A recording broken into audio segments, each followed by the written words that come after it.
In this episode, we talk about India successfully testing the Agni-5 missile. We also talk about the Enforcement Directorate issuing 2 new summons to Arvind Kejriwal. But first, we talk about the electoral bond revelations. Hi, I am Niharika Nanda, and you are listening to 3 Things, the Indian Express news show. After being pushed by the Supreme Court, which deemed the electoral bond scheme unconstitutional last month, the Election Commission on Thursday released the list of those who purchased these bonds. As many of you may already know, the electoral bond scheme, which was first introduced by Narendra Modi government in 2018, allowed individuals to make anonymous donations to their preferred political parties. In fact, the scheme, which over the years raised concerns among political watchdogs, became the single biggest mode of donating to political parties. Based on the list provided by the Election Commission, among the biggest companies that donated money to political parties through the scheme are Vedanta Limited, Bharti Airtel, SL Mining Limited, Bajaj Auto Limited and DLF Limited. To talk about the list and the biggest trends that emerged from it, Indian Express's Deeptiman Tiwary joins us today. Deeptiman, what is the biggest highlight for you in the list? What is something that immediately jumped out at you? Well, the biggest surprise for me was the biggest donor and the biggest purchaser of electoral bonds. And, everybody must have thought this would be one of those big corporates like Adani, Ambani, Tata, Birla. No, none. In fact, it was a lottery company which operates out of Tamil Nadu and has business in the Northeast. And this lottery company is Future Gaming and Hotel Services. Interestingly, it is run by a person named Santiago Martin, and the company made donations in excess of 1,300 crore. We also found that a sizable number of top donors were facing probes by various central agencies. Of course, we don't know who they donated to because the unique numbers on the bonds have not been revealed by the Election Commission, and this makes it difficult to ascertain which party the donations were made to. Right, and talking about those unique numbers, has the Supreme Court asked the State Bank of India to provide those numbers? Well, it has issued a notice to the SBI in this regard, and it has suggested that these unique numbers should be revealed. However, it is yet to pass an order on this, and it is expected that the Apex Court will take a decision on it on Monday. Right. So who are some of the top donors and what do we find common between them?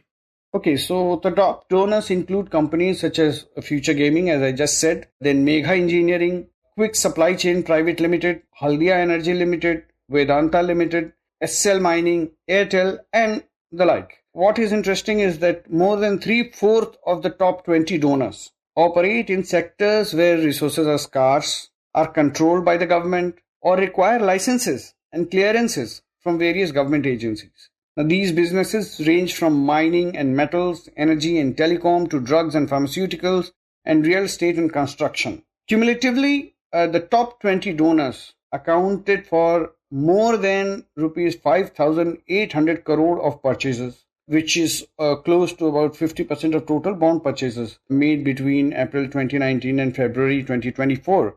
Let's understand in this that, these companies which require, regulatory or policy intervention from the government because they are operating in sectors which has significant government control. So it's a matter of concern and it's a matter of inquiry as to who they are making these donations to, and if there is a quid pro quo. For example, that, my project is stuck because of certain regulatory clearances or environment clearances that it requires. For example, in a mining company, a regulatory clearance is very, very essential.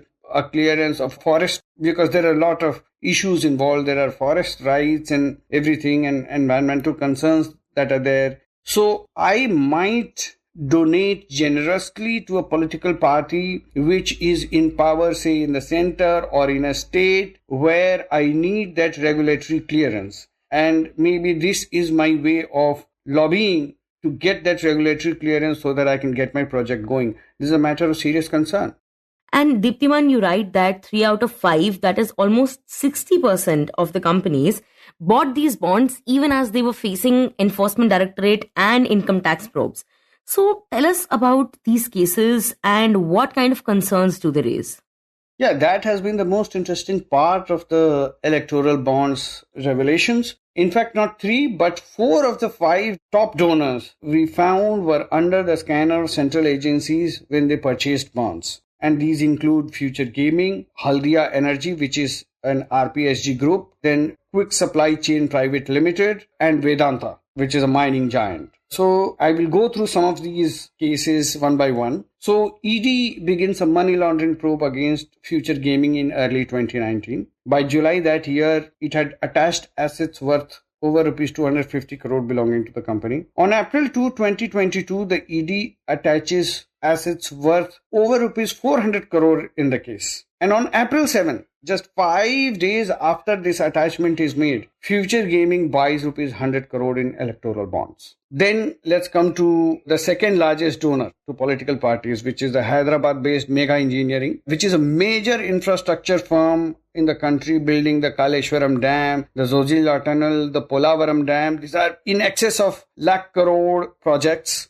Now, this is a company which is run by an individual named Krishna Reddy and has been executing some marquee projects of the Telangana government, Andhra government, the central government, and it has made purchases of around 1,000 crore of electoral bonds. In October 2019, the Income Tax Department raids the offices of the company. Following this, an Enforcement Directorate probe also starts. On April 12 that year, interestingly, MEIL, which is the Mega Engineering Company, had purchased poll bonds worth over rupees 50 crore. Then we come to, let's say, Haldia Energy, which is booked by the CBI in 2020 in a case of alleged corruption. And then the company purchases bonds worth rupees 377 crore between 2019 and 2024.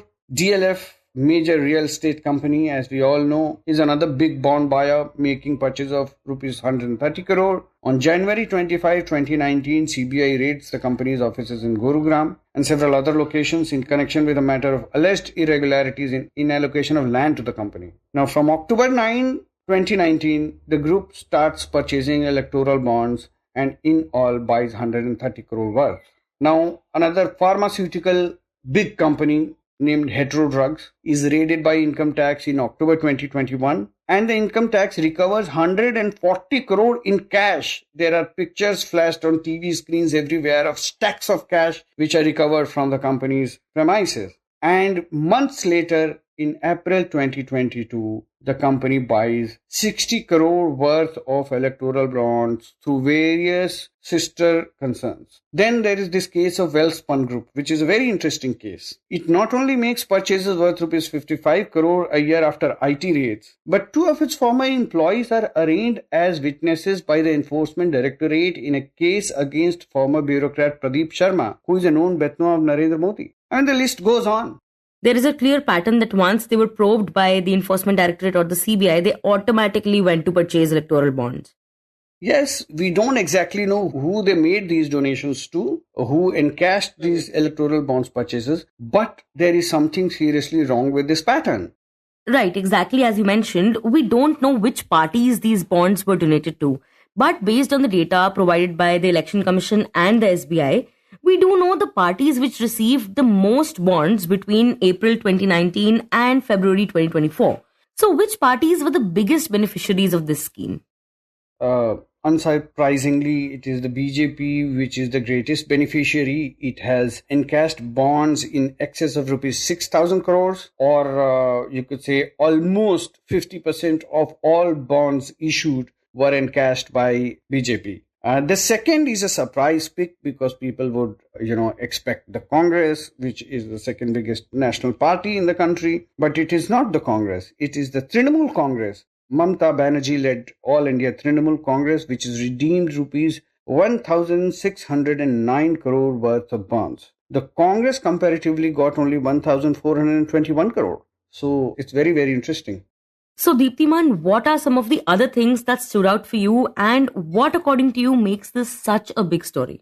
There are a few patterns which stand out. For example, many big companies which have made massive electoral bond purchases have not made all their purchases through their flagship companies, but actually through various subsidiaries or linked entities. This could be in a way of ostensibly trying to diversify your purchases, or different entities looking for different regulatory clearances, or it could be, we don't know, a way of hiding in plain sight, but of course they've been found out. Then there are companies which are completely unknown. They have no significant turnover, they do not have any significant profits, and they're not known companies, and yet they are making significant donations. So it is suspected that some of these may be shell companies floated by the donors to conceal their identity. Also, many companies have donated far in excess of their profits, which is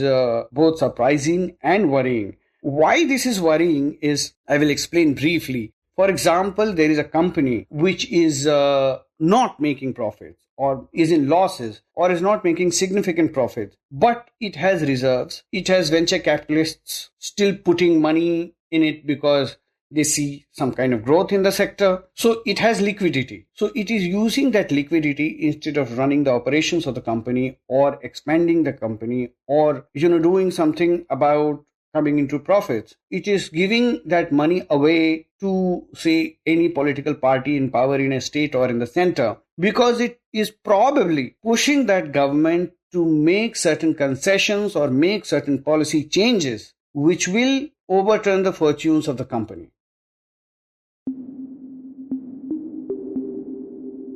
And next we talk about India's new defense capability. Last week, India successfully tested a new Agni-5 missile, which is capable of carrying multiple warheads and striking multiple targets. Agni-5 is the fifth missile in the family of Agni missiles developed by the Defense Research and Development Organization. The test in question was carried out from the Dr. APJ Abdul Kalam Island off the coast of Odisha, which hosts India's integrated missile test range. Now, the most important thing about this new missile is its integration with what is known as the Multiple Independent Targetable Re-Entry Vehicle technology, or the MIRV technology. To understand what the Agni-5 missile is capable of and why is the MIRV technology so significant, we have Indian Express's Amitabh Sinha joining us in this segment. Amitabh, talk to us about the Agni-5 missile that the DRDO tested last week. What is it and how does it enhance India's defense prowess? Right. So, as you know, Agni is one of the mainstay missiles of the Indian Armed Forces. It has been in the arsenal for almost 15 years, certainly. And there have been different variants starting from Agni-1 and now reaching it to Agni-5. Agni-5 is not yet deployed, but you have the earlier versions which are already deployed. So these missile systems have been there and they are regularly tested. Newer variants of these missiles are tested. And one such test happened just a couple of days ago, which was one of the variants of Agni-5 with a new technology attached to it, and that is what made it very special. This new technology actually makes the missile capable of carrying multiple warheads at the same time. And these multiple warheads can actually target different locations. So you have one missile or a one delivery system carrying multiple weapons, all of which can be targeted at different locations. Right. And this is a major upgrade. And to make it possible, we understand that a very important part of Agni-5 missile is the special technology that you mentioned, MIRV. So talk to us about that. Right. This is an established technology. It's called MIRV. It has a longish name, Multiple Independently Targetable Re-Entry Vehicle is what it is called, MIRV. Well, essentially what it means is that it carries multiple warheads that can independently fly towards their respective destinations and destroy the target. So this is a major upgrade to the Agni missiles. And this is the first time that India has tested it. So this is a new capability that has been acquired by India, which makes it Agni system much more potent than it was earlier. And Amitabh, what would you say makes MIRV technology so special?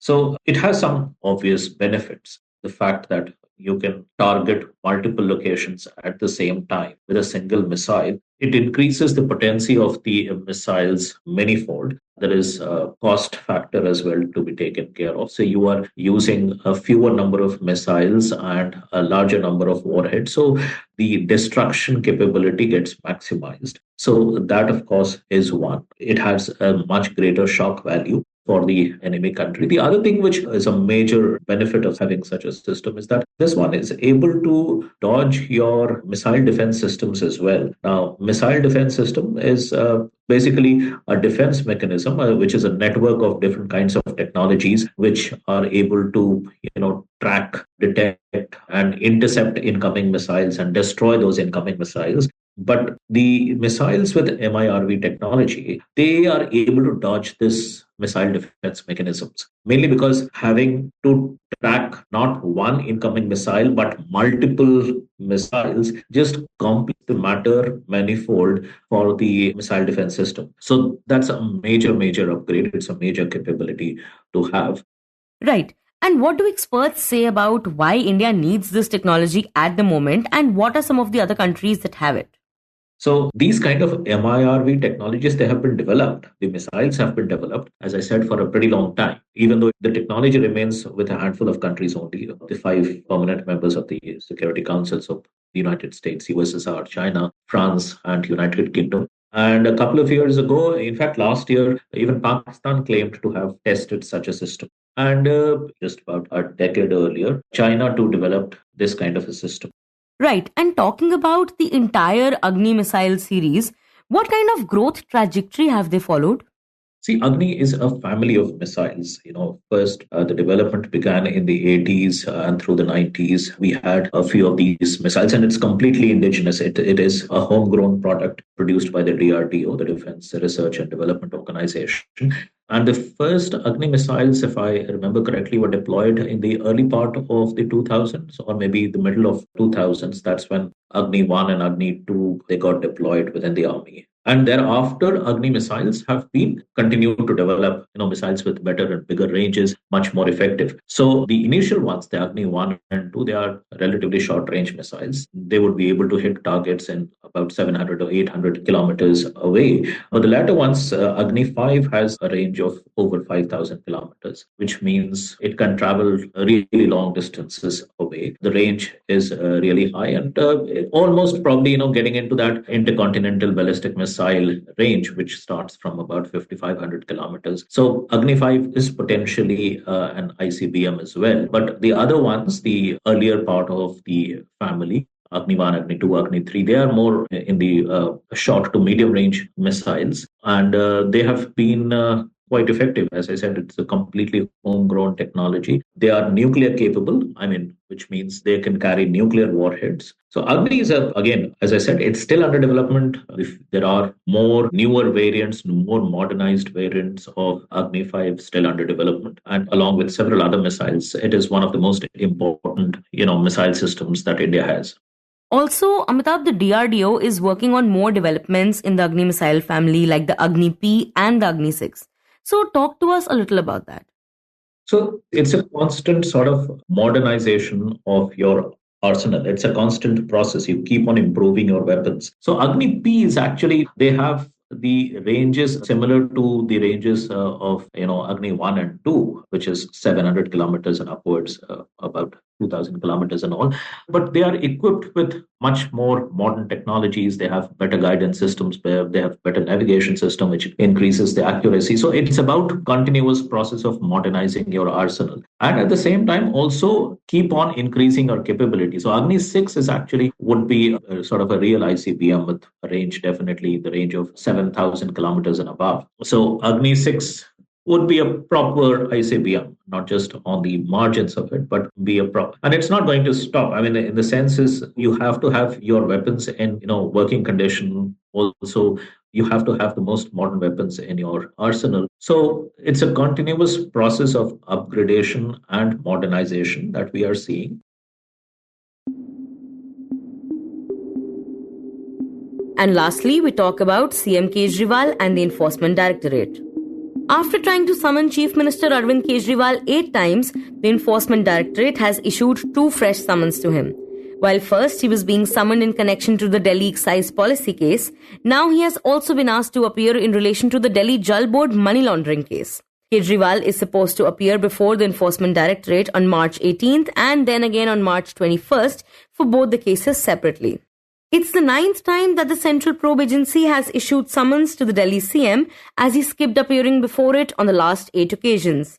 This came a day after a Delhi court on Saturday granted bail to Kejriwal following the Enforcement Directorate's complaints that he was not complying with its summons in the liquor policy case. Reacting to the news, AAP Minister Atishi Marlena said that CM Kejriwal had physically appeared in court and the court had granted him bail, but the Enforcement Directorate is not satisfied. They issued another summon to the CM, which shows a clear motive of the BJP to stop Kejriwal from fighting the upcoming Lok Sabha elections in Delhi. ये मामला जल board वाला है क्या, ये तो हम भी जानना चाहते हैं। ये किसी को नहीं पता कि ये मामला क्या है, इसमें किस चीज की जांच हो रही है, क्या कह रहे हैं कि क्या घोटाला हुआ, ये किसी को नहीं पता। कि गिरफ्तारी करने के लिए कोई बैकअप प्लान की शुरुआत हो रही है। मोदी जी इंतजार नहीं कर सकते हैं कि कोर्ट अपना फैसला देगी। उन्होंने शाम को ही अरविंद केजरीवाल जी को 2 और समन भिजवा दिए। ये क्या है? ये कैसी गुंडागर्दी है? Earlier, the Chief Minister had told the court that he did not miss the Enforcement Directorate's summons intentionally, but was unable in doing so due to his hectic schedule as a Chief Minister. The ED, in an application, had blamed the CM for being non-cooperative in the investigation and said that whether it's an ordinary person or a Chief Minister, everyone will always have some work or the other. But upon being served with a summons, such a person would be legally bound to attend. You were listening to 3 Things by the Indian Express. Today's show was edited and mixed by Suresh Pawar and produced by Shashank, Bhargava and me, Niharika, Nanda. If you like the show, then do subscribe to us wherever you get your podcasts. You can also recommend the show to someone you think will like it. Share it with a friend or someone in your family. It's the best way for people to get to know about us. You can also tweet us at Express Audio and write to us at podcasts@indianexpress.com.